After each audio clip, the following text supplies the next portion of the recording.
and good morning. You know, the truth is, I don't have a burning message for today, and yet it is an important message that I've arrived at. I wasn't sure 100% when I came out of the meditation room and came to the computer what I would talk about, but I've decided to follow um, last night's meeting. And the title that I've selected is Small Countries with Big Hearts and Wisdom. Most of us that frequent this channel know about Iceland and how they rejected an insane government and kicked out the international bankers. To me, their story is inspiring.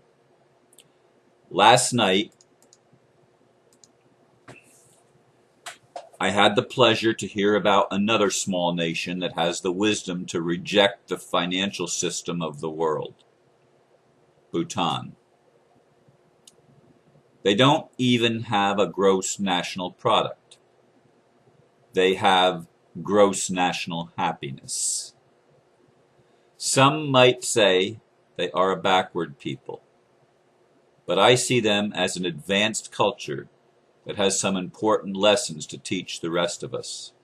To me, they are harbingers of peace. Indeed, since I mentioned Iceland, for those of you that may not be aware, when they had their financial collapse, as is happening in other parts of Europe, they chose a different path than most of the other countries. They didn't want to play ball with the international bankers. So they got rid of the government and brought them up on charges and crimes, and some of the bankers and stuff like that that created the collapse, they held them accountable for what they had created. What a concept. Holding people accountable for their deeds. People that weren't considered or seen to be above the law. If the rest of the world would follow suit, we would certainly have more rapid change. Even though things are changing rapidly anyway, it would even be more rapid. Because without holding people accountable for what they have done, you're not going to change anything. We all, each and every one of us, have to be accountable for that which we do in our own lives. That is an absolute essential element in creating a better world.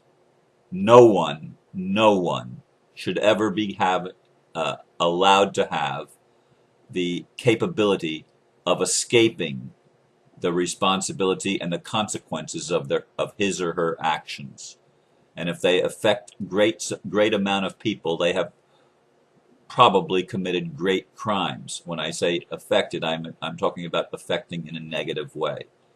There are also people that affect others in a very positive way. But when Dr. Frankie Rinaldi and her husband, Dr. Andre Merrill, came last night to share about their trip to Asia, they began by saying that they had to fly into Bangkok, Thailand, and that they were very impressed with that culture and the friendliness of the people.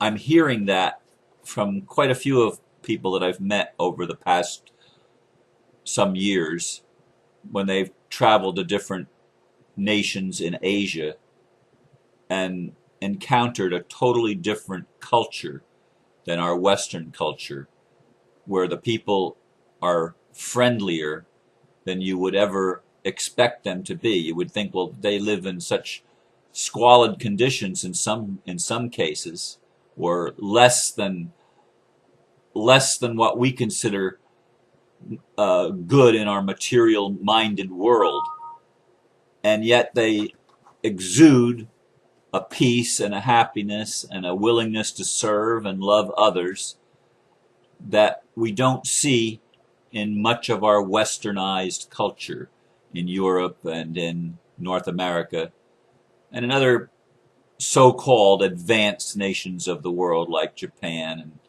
and even some of the cities in China and stuff like that. But if you go into the countryside where you touch and reach the indigenous people, and that's true even in the Americas, you're going to find a much friendlier and a much more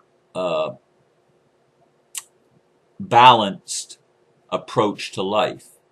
Now, Thailand and Bhutan are both mostly Buddhist nations. And Buddhism, Dr. Rinaldi said last night, Buddhism to them is not a religion. It's a way of life. It's not about convincing anybody of anything. It's about how you treat people and how you look at life itself. For one thing, in Bhutan, the thing that impressed me the most is here's an American going to a country on a trip with, there's 16 of them all together that made the tour. And when they get to Bhutan, everybody speaks English, even the little kids. And that's mind-boggling to me in and of itself. Here's a country that has no national education program. They don't have what you would call higher education at all. They don't have the systems that we have in the West that we think we can't live without. They don't even look at money the same way that we look at money in the rest of the world.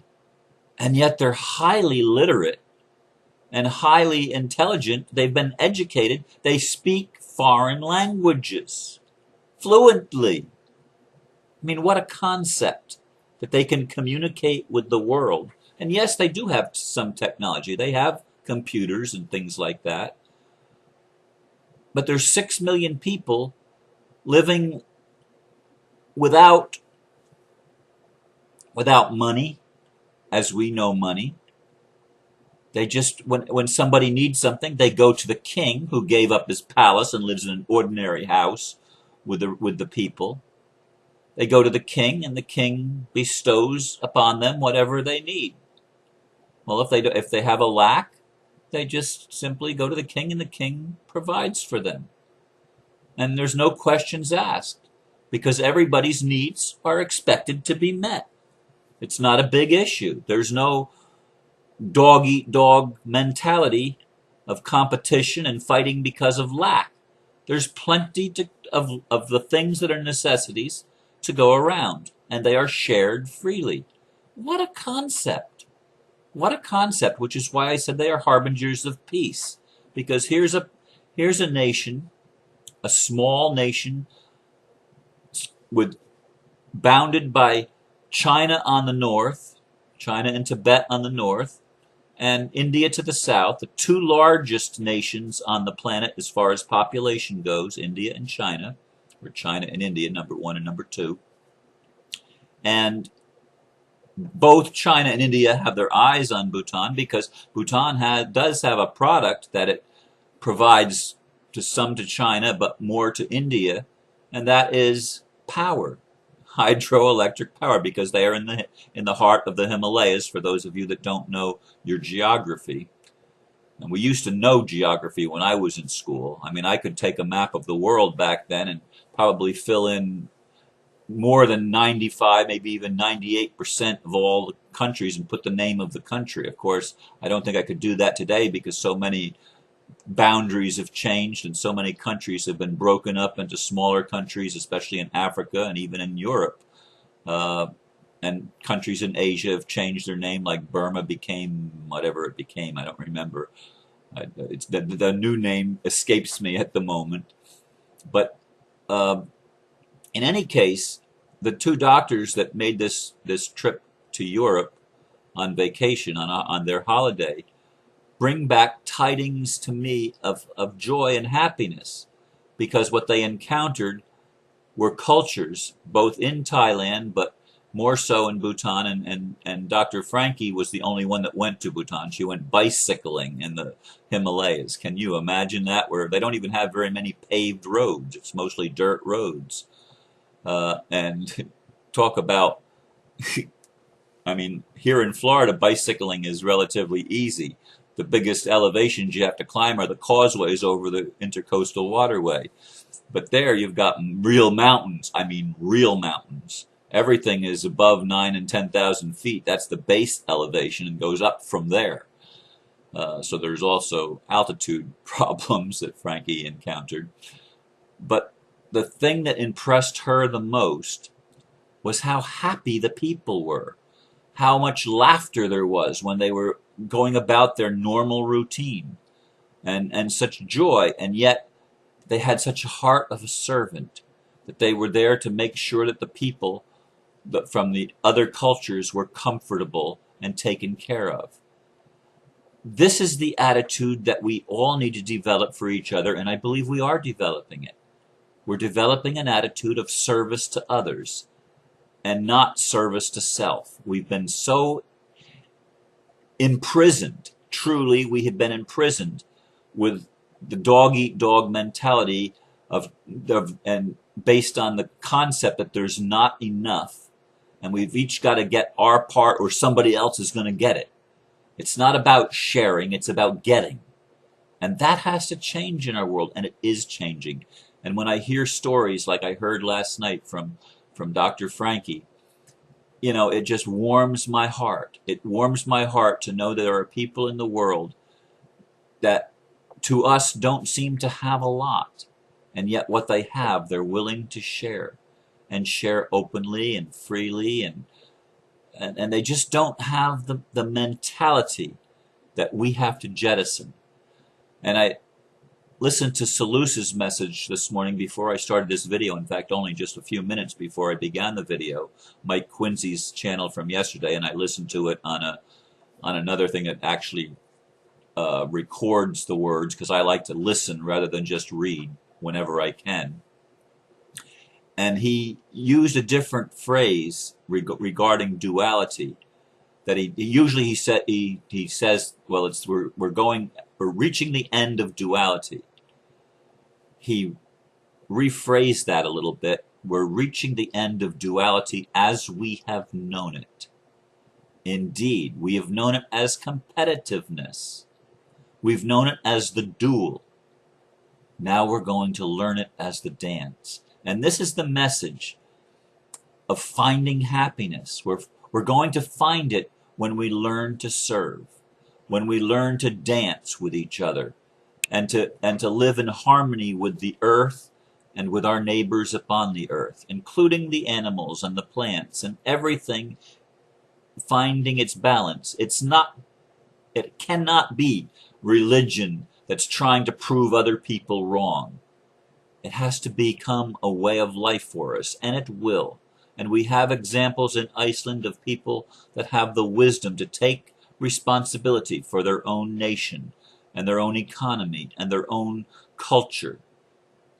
And we have the example in Bhutan of people that do not look for product. I mean, one lady has a dress in her family that goes back 400 years, and the queen actually wore the dress, and she was offered $6 million for the dress that she turned down.